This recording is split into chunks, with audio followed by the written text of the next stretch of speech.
High BP यानी कि जो एक नॉर्मल ब्लड प्रेशर होता है जो कि 120, अगर हम इसको मेजरमेंट करते हैं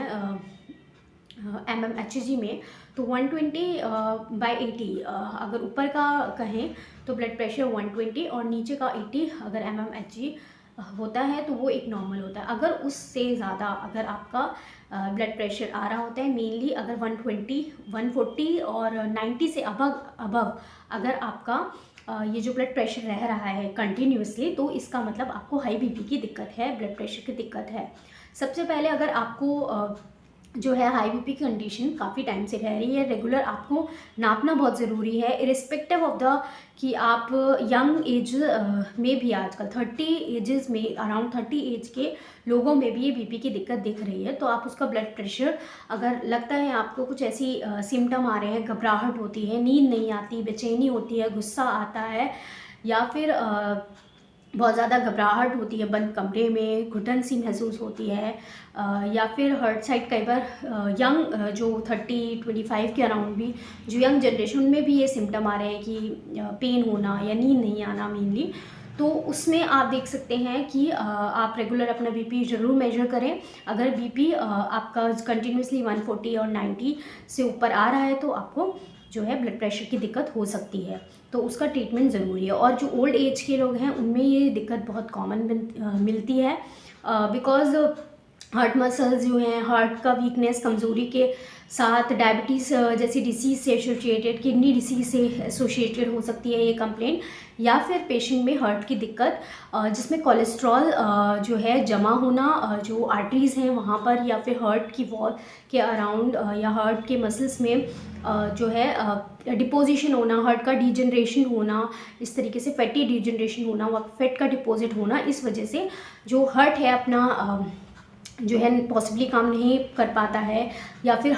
जो है खून बहुत गाढ़ा जिसे हम कहते हैं, जहाँ पर कोलेस्ट्रॉल जमा होता है, जिसकी वजह से हाई बीपी की दिक्कत ये जब आप मेजर करते हैं तो आती है। तो हाई बीपी का one of the important cause है कि कोलेस्ट्रॉल जमा हो सकता है, हाई स्ट्रेस के कारण भी पेशेंट में देखा जाता है, या फिर कोई CNS डिसऑर्डर है उससे एसोसिएटेड हो सकता है। कई बार फीवर जो है, एक्यूट फीवर बहुत ज़्यादा अगर टेम्परेचर कंट्रोल में नहीं आ रहा है तब भी पेशेंट को हो सकता है, या फिर डिहाइड्रेशन की कंडीशन में, बहुत गर्मियों में बहुत कॉमन दिखता है, तो डिहाइड्रेशन की कंडीशन में भी हो सकता है। कई बार लो भी हो जाता है बीपी, और कुछ केसेस में हाई बीपी की कंडीशन भी देखी जाती है। तो बीपी के बहुत सारे कॉज हैं, तो अगर बीपी आपको एक्यूट कंडीशन में या फिर जो क्रोनिक कंडीशन है उसमें भी रह रहा है तो उसका ट्रीटमेंट बहुत ज़रूरी है। साथ के साथ जो भी आपको लगता है कॉज, वो ज़रूर उसको रिमूवल का काम करें। अगर आप का कोलेस्ट्रॉल बढ़ा है तो कोलेस्ट्रॉल कम करने की कोशिश कीजिए। दवाइयाँ भी हैं होम्योपैथी में, मैंने ऑलरेडी एक वीडियो में बताया कि कोलेस्ट्रॉल कम करने के लिए भी हमारे पास बहुत अच्छी दवाइयाँ हैं, और साथ के साथ बीपी मैनेजमेंट के लिए भी। तो आज की दवा है बीपी मैनेजमेंट के लिए जो मैं यहाँ डिस्कस करना चाहूँगी। तो राउवल्फिया एक ऐसी होम्योपैथिक दवा है जो कि ब्लड प्रेशर कंट्रोल करने के लिए काफ़ी इफ़ेक्टिव होती है। जो लोग कंटिन्यूसली बीपी की गोली एक खा रहे होते हैं तो कई बार उनको कुछ सिम्टम्स, अगर आपको बहुत ज़्यादा हाई बीपी है तो डेफिनेटली एकदम से अपनी कोई भी टैबलेट्स नहीं छोड़नी है। यू कैन सब्सटीट्यूट नहीं करनी है कोई भी टैबलेट, अपने डॉक्टर से कंसल्टेशन में ही आप कोई भी टैबलेट इंक्लूड, या फिर जो है चाहे आप होम्योपैथिक या एलोपैथिक कोई भी ले रहे हैं वो उसको सब्सटीट्यूट या फिर मतलब डॉक्टर के एडवाइस से ही आपको इसको चेंज करना है या फिर लेना है। तो बीपी की जो दवा है हमारे में, राउवल्फिया एक बहुत अच्छी दवा है, और राउवल्फिया बीपी को बहुत ही जल्दी मैनेज कर लेती है। इसके अगर हम करेक्टरिस्टिक्स या सिम्टम्स की बात करें तो अगर हाई बीपी किसी को कंटिन्यूसली रह रहा है तो उसमें ये उसको बीपी को मैनेज करता है। बीपी की एक बहुत अच्छी दवा है। अगर नाम अगर इसका कॉमन आपने कहीं ना कहीं सर्पगंधा जो है प्लांट के बारे में सुना होगा, तो उससे ये दवा बनती है। तो बहुत से लोग कुछ अपने आप से जो है प्लांट्स भी खाने कि प्लांट्स जो है कि हम ले लेंगे, इसके पत्ते ले लेंगे तो हमारा बीपी कंट्रोल रहेगा। तो एक मेडिसिनल प्लांट होते हैं, तो अपने आप से प्लांट्स भी अपने आप से नहीं लेने हैं। तो उससे बनी ये दवा है, उसके जो भी इफ़ेक्ट्स होते हैं उनको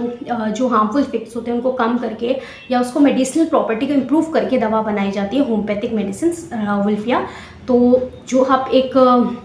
रॉ फॉर्म में लेते हैं तो कभी कभी पेशेंट में हार्मफुल इफेक्ट भी मिल सकते हैं अगर आप बिना किसी एडवाइस से जैसे आजकल लोग बहुत कॉमनली कि ये वाला मेडिसिन प्लांट या ये वाले पत्ते खा लेंगे, तो ये नहीं करना है आपको। तो मेडिसिन की बात रही तो मैंने बताया कि आपको हाई बीपी की कंडीशन में काफ़ी अच्छे काम करती है। साथ के साथ किसी भी कंडीशन की वजह से अगर हाइपोवॉल्मिक कंडीशन या फिर आपको बहुत सारे फीवर या फिर स्ट्रेस या फिर किसी भी कॉज की वजह से है तो उसमें मदद करेगी अगर हाई बीपी है। मेनली जो है देखा जाता है कोलेस्ट्रॉल से एसोसिएटेड जिनको हाई बीपी की कंडीशन चल रही है तो वो एक जो बहुत अच्छा मैनेजमेंट करती है साथ के साथ, and not any harmful effect on your body, उस पर भी ये इफ़ेक्टिव रहती है, कोई इफ़ेक्ट आपकी बॉडी पे नहीं करती और लॉन्ग रन में आप इसे ले सकते हैं। साथ के साथ इसको अगर आप चाहते हैं कि आपकी ये दवाइयाँ भी छूट जाएँ तो टाइमली उसका पूरा फुल ट्रीटमेंट बहुत ज़रूरी है। तो बहुत से लोगों में जैसे कोलेस्ट्रॉल का दिक्कत होती है तो इस बीपी की मेडिसिन के साथ साथ अगर कोलेस्ट्रॉल से एसोसिएटेड दवाइयाँ जैसे क्रेटिकस है, कैक्टस है, मैंने ऑलरेडी एक वीडियो में डाला है, यू कैन सी। क्रेटिकस जो है आपके हार्ट को टून आपका काम करती है, उसमें जो कोलेस्ट्रॉल आपके जमा हो गया आर्टरीज में उसको रिमूवल का काम करती है। तो ऑलरेडी अगर ये चीज़ कम होगी तो आपका बीपी भी कम होगा, हमारा ब्लड फ्लो जो है अच्छा रहेगा या हार्ट आपका सही से काम करेगा। साथ के साथ कैक्टस का जो टिंचर है वो भी इसमें इफेक्टिव होता है। अगर आपका जो हार्ट है वो वीक है हो गया है या एज के हिसाब से वीक है या फिर आपको हर समय इस तरीके से लगता है दबाव सा चेस्ट के अराउंड, हार्ट के अराउंड, और आपका बीपी तो है ही हाई और एंजाइना मतलब not completely as a heart attack but heart region में अगर दर्द होता है तो वो भी एक अर्ली साइन हो सकते हैं हार्ट रिलेटेड डिसऑर्डर या हार्ट अटैक जैसे केसेस के। तो आप अपना जो है लिपिड प्रोफाइल ज़रूर कराएं और साथ के साथ अगर हाई कोलेस्ट्रॉल आता है तो दवाइयों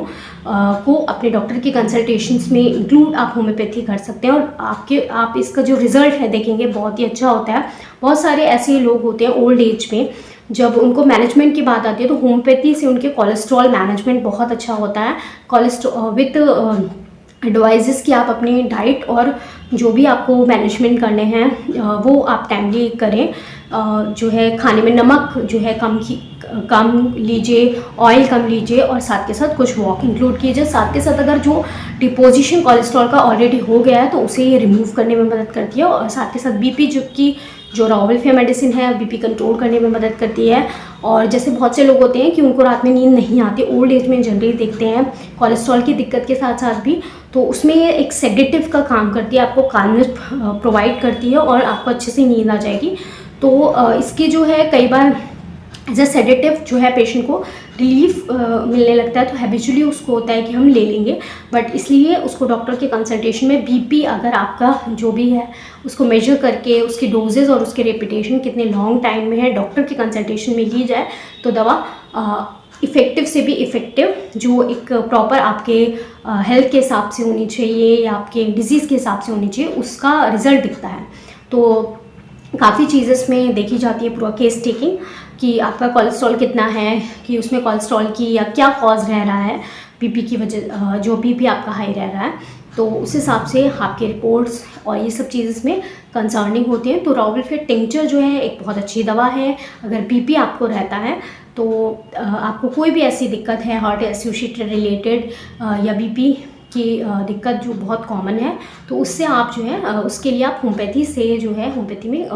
कंसल्ट कर सकते हैं, ट्रीटमेंट अप्रोच कर सकते हैं। So hope you like this video. ऐसे वीडियो के लिए हमसे जुड़े रहें। Stay safe, stay healthy.